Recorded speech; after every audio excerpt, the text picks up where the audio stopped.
Cada martes por la mañana, a las 6:30 en punto, una camioneta plana y abollada sale de la carretera del condado y entra a una propiedad de 30 acres, justo a las afueras de un pequeño pueblo en Oklahoma. El conductor nunca toca la puerta, no necesita hacerlo. La mujer dueña del terreno ya está afuera, apoyada en la baranda del porche con una taza en la mano, esperándolo. De que él descarga no es chatarra que alguien quiera. Gavillas de refuerzo retorcidas, cuchillas de arado agrietadas, engranajes oxidados, láminas de lámina acanalada dobladas por décadas de tormentas. El tipo de metal que un depósito de chatarra normalmente envía directo a la trituradora. Y aún así, semana tras semana, ella le hace señas para que pase y le permite apilarlo junto a todo como si fuera lo más normal en el mundo. Sus vecinos han empezado a reducir la velocidad de sus camionetas solo para ver qué se está acumulando esta vez. Y nadie en el pueblo logra entender por qué una viuda de 57 años quería cargamento, tras cargamento de metal, que siquiera un depósito de chatarra podría vender por centavos. Y nadie entiende por qué ella nunca pide dinero, nunca se queja del desorden, nunca rechaza un solo cargamento. Lo que no saben es que ella no está acumulando basura. Está construyendo algo. Si te gustan las historias de personas comunes que encuentran oportunidades donde todos los demás ven basura, quédate por aquí y no olvides suscribirte para no perderte la próxima. Deja un comentario y cuéntanos desde dónde nos estás viendo esta noche. Este canal sigue creciendo gracias a espectadores como tú. Ahora entremos en cómo un montón de chatarra rechazada se convirtió silenciosamente en un negocio de 6 cifras. Se llama Margaret Vose, aunque la mayoría de la gente por aquí simplemente la llama Peggy. El terreno ha pertenecido a su familia desde 1968. Lo heredó de su esposo Earl, un maquinista que pasó 3 décadas reparando tractores y cosechadoras para la mitad de los granjeros del condado, pero que nunca en su vida soldó nada para sí mismo. Y cuando Earl falleció, la mayoría de la gente asumió que Peggy vendería todo y se mudaría al pueblo para estar más cerca de su hijo. En cambio, se quedó. Siguió cortando el pasto de los mismos campos, pagando los mismos impuestos modestos sobre la propiedad, y rechazó a un desarrollador que quería comprar el terreno para un complejo de bodegas de almacenamiento. Ella no era soldadora, no era mujer de negocios. Para la mayoría del condado, era simplemente la viuda de Earl, alguien con quien la gente era amable en la iglesia, pero por quien nunca sintió particular curiosidad. No manejaba nada llamativo, ni aparecía en los almuerzos del club rotario.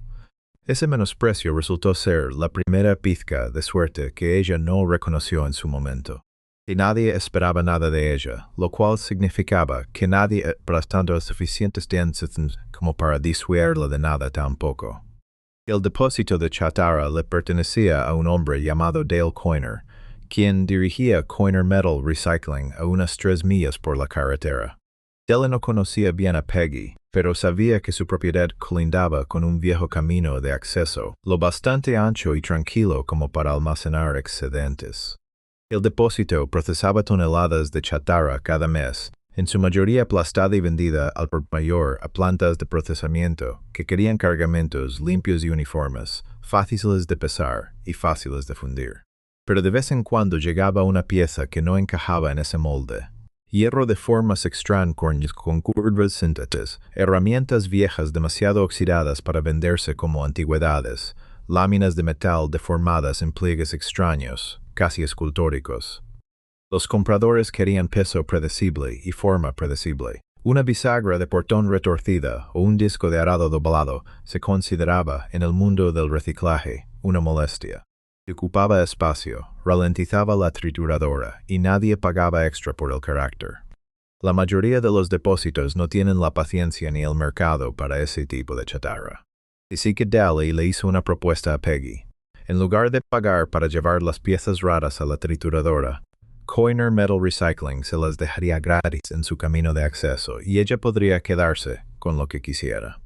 El depósito no le costaba nada, liberaba espacio en el lote y a ella le daba un suministro extrañamente interminable de material crudo para algún propósito que aún no había imaginado. Ella dijo que sí, no porque tuviera un plan, sino porque Earl solía decirle, nunca rechaza cero gratis. Eventualmente le encontrarás un uso. Todavía no sabía cuánta razón tendría él. Durante los primeros meses, el metal simplemente quedó ahí, dándose en silencio bajo una lona detrás del granero. Aquí es donde Peggy empezó a aprender, sobre todo a base de prueba y error, la diferencia entre el metal que se podía salvar y el metal que ya estaba demasiado deteriorado. El acero suave, llegó a aprender, se oxida muy rápido pero se suelda con facilidad y mantiene bien su forma una vez limpio y tratado. El hierro fundido, por otro lado, es quebradizo y puede agrietarse con el calor si no se tiene cuidado con el soplete. Razón por la cual la mayoría de los soldadores evitan trabajar con piezas viejas de arado a menos que sepan exactamente lo que hacen. El acero inoxidable resiste el óxido, pero es un animal completamente distinto para soldar, pues requiere varillas diferentes y una mano más firme. Nada de esto tenía sentido para Peggy al principio. Solo notaba algunas piezas que dejaba a la intemperie, se desmoronaban en cuestión de semanas, mientras que otras, guardadas bajo techo con una capa de aceite frotada sobre la superficie, se mantenían sólidas durante años. Estaba aprendiendo, por las malas, las mismas lecciones que un metalúrgico entrenado da por sentadas. Su primer proyecto, de verdad, llegó casi un año después. Decidió construir un simple anillo para fogata en su propio patio trasero, cortando y puliendo a mano piezas de un viejo disco de arado durante un solo fin de semana. Cuando finalmente intentó soldar dos secciones juntas, la unión se agrietó la primerísima vez que alguien encendió fuego en ella. Estuvo a punto de abandonar la idea por completo, pero un viejo vecino, un herrero jubilado llamado Otis Brett, pasó por ahí en su auto, las chispas que se desfibriladora desde el camino. Iris había pasado casi 40 años herrando caballos y forjando herramientas antes de que sus rodillas fallaran y lo obligaran a jubilarse. Tiró la soldadura agrietada, no dijo ni una palabra sobre lo mal que estaba, y en cambio dijo algo lo que ella nunca olvidó. El metal no te miente, Peggy, solo habla más despacio que la gente. Escúchalo lo suficiente y te dirá exactamente en qué quiere convertirse. Y enseñó cómo limpiar correctamente una unión antes de soldar, cómo viaja el calor a través de distintos metales, y cómo la paciencia, no la fuerza bruta, era la verdadera habilidad que separaba una buena soldadura de una débil. Su segunda fogata se mantuvo firme, aunque la base se tambaleaba por un corte desigual. Otis le enseñó a nivelar un borde con una esmeriladora angular y una regla recta, técnica que practicó durante semanas hasta que sus líneas dejaron de desviarse. Poco a poco, error tras error, su trabajo se volvió más preciso y limpio. Aproximadamente después de aquella primera soldadura agrietada, terminó un portón de jardín para su propia cerca, que finalmente lucía como algo hecho por un profesional. Curvas limpias, un acabado ennegrecido y suave y bisagras que se movían sin hacer ruido. Una amiga que pasó a tomar café, una maestra jubilada llamada Louise Farmer, le preguntó si Peggy podría hacerle uno también. Peggy dijo que sí, cobrando apenas lo suficiente para cubrir el costo de las varillas de soldadura, solo para ver si podía lograrlo una segunda vez. Y pudo. El portón de Louise llevó a una foto publicada en Internet, la cual llevó a una llamada telefónica de un ranchero de 2 condados más allá. Luego otra llamada de una pareja joven que restauraba una vieja casa de campo cerca de un pueblo vecino. Peggy no se anunciaba en ningún lado. Y tenía sitio web, no publicaba anuncios, y nunca se consideró a sí misma dueña de un negocio. Simplemente terminaba cada pieza con el mismo cuidado sin prisas que Oates le había enseñado. Y la gente notaba la diferencia entre algo salido de una fábrica y algo moldeado a mano. Y una clienta, después de coger una baranda de porche terminada, le dijo sin rodeos: «Esta cosa se siente como si ya tuviera historia». Peggy se dio cuenta, casi sin proponérselo, de que la historia era exactamente lo que la gente estaba pagando. El verdadero punto de inflexión llegó casi 3 años después de aquel primer cargamento de chatarra. Una arquitecta paisajista de una ciudad más grande cercana, una mujer mal llamada Renata Colston, buscaba un portón de entrada único para una clienta dueña de un viñedo boutique y se topó con fotos del trabajo de Peggy en Internet. Renata condujo hasta allá en persona, esperando encontrar un pequeño taller de pasatiempo en un patio trasero. En cambio, encontró pilas de acero curándose, un taller instalado en un granero convertido, y a una mujer que hablaba del metal como algunas personas hablan de viejos amigos. Renata hizo un pedido de 5 piezas grandes a medida, portones, barandas y un enrejado escultórico. Fue el encargo más grande que Peggy había aceptado jamás, y la aterrorizó.